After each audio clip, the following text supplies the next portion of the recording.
हमारे channel NN news Bihar में और मैं हूं आपके साथ प्रियंका रॉय। दरअसल मामला प्राथमिक स्वास्थ्य केंद्र परबत्ता का है, जहां दूर से आई महिलाओं ने स्वास्थ्य विभाग के सर्जन का घंटों तक इंतजार किया, लेकिन शाम तक उनका कोई पता न चला। जब शाम को 6 बजे सर्जन अस्पताल आए, जिसके बाद डॉक्टर धर्मेंद्र कुमार ने घंटों विलंब को लेकर सर्जन को कहा, तो सर्जन ने महिलाओं के सामने ही चिल्लाना शुरू कर दिया और आपस में ही भिड़ गए। क्या नाम हुआ आपका? गीता देवी। कहाँ से आए हुए? देवड़ी से। कब से बैठे हुए? सुबह 8 बजे से। अभी कितना लगभग बजे? शाम हो गया ना। और ये किस लिए आए हुए? ऑपरेशन करवाने के लिए। अभी तक डॉक्टर यहाँ पे है? नहीं है ना। क्या नाम है आपका? ममता देवी। कहाँ से आए हुए? और यहाँ कब से बैठे हुए? सुबह से ही। अभी शाम होने चला ना। और किस लिए बैठे हुए? ऑपरेशन करवाने के लिए। डॉक्टर है अभी तक? नहीं आया। शिवांचल के मशहूर शायर, लेखक और उद्घोषक स्वर्गीय हारून रशीद गाफिल साहब का पिछले दिनों हृदय गति रुक जाने से निधन हो गया था, जिसको लेकर फारबिसगंज के जेपी भवन में नागरिक संघर्ष समिति के तत्वाधान में एक श्रद्धांजलि और शोक सभा का आयोजन किया गया, जहां स्वर्गीय हारून रशीद गाफिल साहब की स्मृतियों को याद करते हुए समाज सेवी शाहजहां शाद ने कहा कि उनका अचानक से हमारे बीच से चले जाना इस सीमांचल के लिए अपूर्णीय क्षति है। वहीं अभिषेक सिंह और वरिष्ठ पत्रकार राहुल ठाकुर भी मौके पर मौजूद रहे। कभी होंठ मुस्कुराए, कभी नम हुई निगाहें, कभी होंठ मुस्कुराए, यही मरहले हमेशा मेरी जिंदगी में आए। अभी चुन सको तो चुन लो, अभी चुन सको तो चुन लो,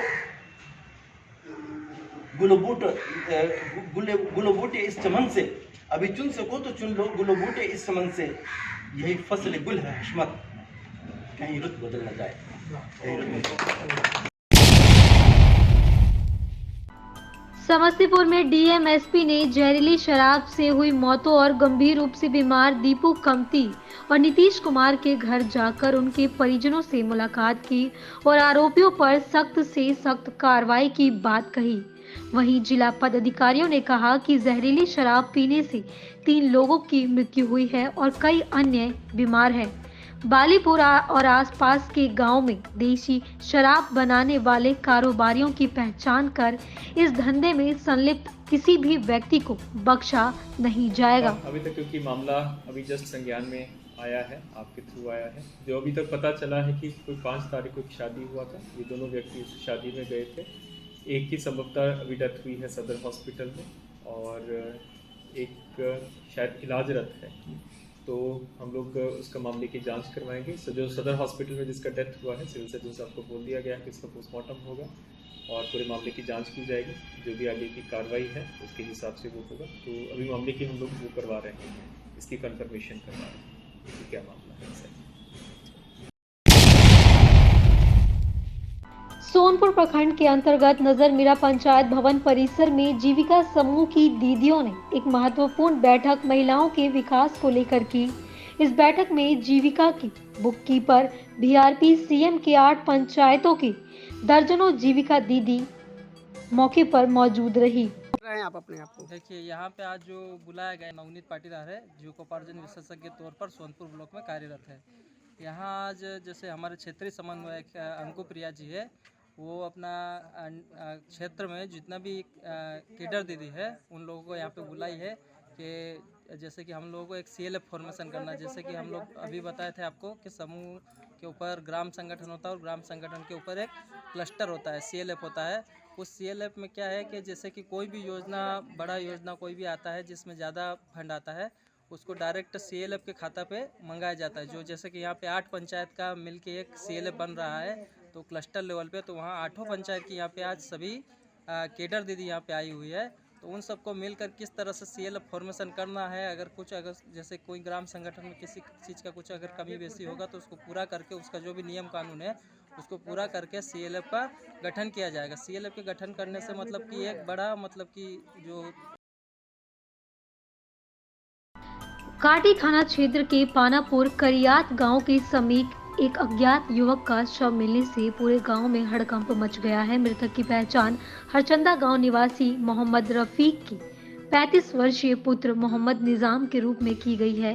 मृतक निजाम प्रॉपर्टी डीलर था। गांव के करीब 3 किलोमीटर की दूरी पर उसका शव मिला है।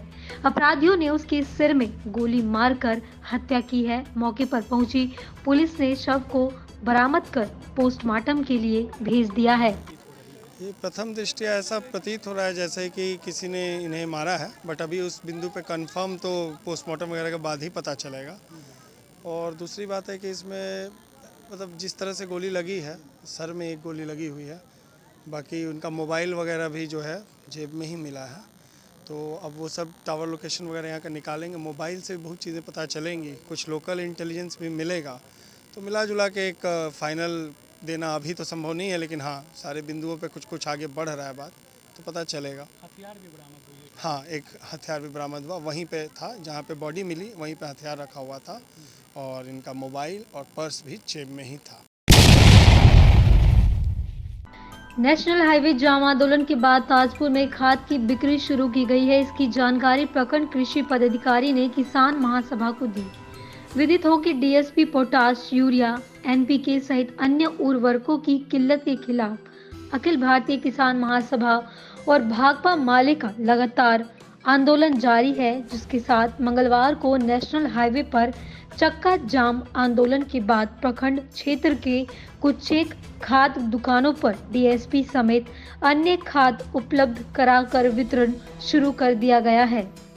जी, लगातार ताजपुर में किसान आंदोलन के बाद जो NH का चक्का जाम कर दिया गया था, आज ताजपुर में प्रचुर मात्रा में खाद उपलब्ध कराया गया है। 1200 पैकेट का वितरण शुरू किसान सलाहकार वगैरह की उपस्थिति में कर दिया गया है, लेकिन अभी भी कोठिया में 700 बैग भेजा गया है जो वैशाली के सीमा पर अवस्थित है। ताजपुर बाजार बीच में है, यहाँ पर ज़्यादा से ज़्यादा DAP, पोटास, NPK उपलब्ध कराया जाए। हालांकि देर से उठाया गया खाद वितरण के लिए दुरुस्त कदम के लिए CPI अखिल भारतीय किसान महासभा BDO BAO को धन्यवाद देते हुए ये मांग करती है कि बाजार क्षेत्र में ज़्यादा से ज़्यादा खाद उपलब्ध कराई जाए और खाद उपलब्ध करा के किसान के साथ कोई भी समस्या हो तो इसके आंदोलन में जाने से पहले उनके साथ वार्ता कर इसका निदान ढूंढा जाए। हम प्रशासन को इसके लिए धन्यवाद देते हुए और भी प्रचुर मात्रा में खाद उपलब्ध कराने की मांग करते हैं। सुरेश प्रसाद सिंह, प्रखंड सचिव, भाकपा माले, ताजपुर।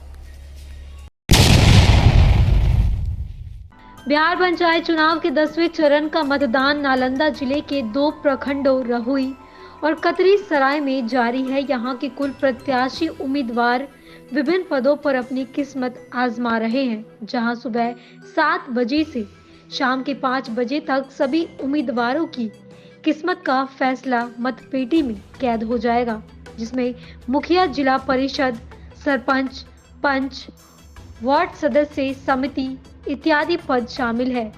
यहाँ त्रिस्तरीय पंचायत चुनाव हो रहा है। आज जिले में 2 प्रखंडों ये रहुई और कतरी सराय में मतदान कराया जा रहा है। 10वें फेज का ये मतदान चल रहा है और यहाँ पर हमारे सभी वरीय पदाधिकारी वो सुपर जोनल से लेकर के जोनल, सेक्टर और यहाँ पर जो PCCP हैं सभी भ्रमणशील हैं और जो स्टैटिक हैं वो अपना बूथ पर स्टैटिक हैं। सभी जगह लगातार हम लोग भी दौरा करके देख रहे हैं कि किस तरीके से हो रहा है, वो चाहे बायोमेट्रिक का हो या बाकी भी सभी जो इंतजाम किए गए हैं वो सब हम लोग पूरा देख रहे हैं। सभी जगह अच्छी तरीके से शांतिपूर्वक मतदान चल रहा है और जो 11 बजे तक की रिपोर्ट है उसके हिसाब से रहुई में करीब 26% और कतरी सराय में करीब 23% मतदान हुआ है। सभी जगह अच्छी तरीके से और बहुत ही शांतिपूर्वक मतदान चल रहा है। मतदाताओं में काफ़ी जोश है अपना वोट देने को लेकर के। तो सभी जगह हम लोग कई जगह कतारें भी देख रहे हैं लगी हुई हैं और अधिकांश जगह जो है हम लोगों ने पाया कि जो हमारे मतदान कर्मी भी हैं वो भी इसमें काफ़ी अच्छे से लगे हुए हैं।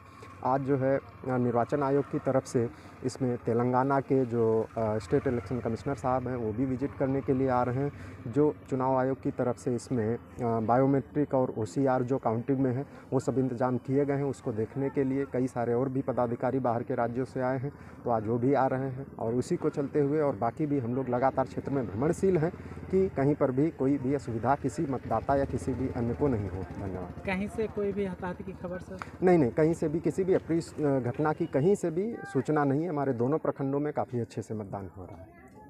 में और काफ़ी शांतिपूर्वक सब कुछ चल रहा है।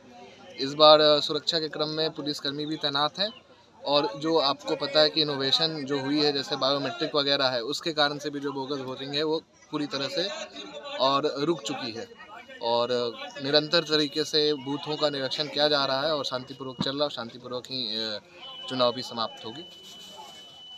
हमारे चैनल एनएन न्यूज़ बिहार को लाइक करें, शेयर करें, सब्सक्राइब करें और हाँ, बेल आइकन दबाना ना भूलें जिससे हमारी नोटिफिकेशन सबसे पहले आप तक पहुंच पाए।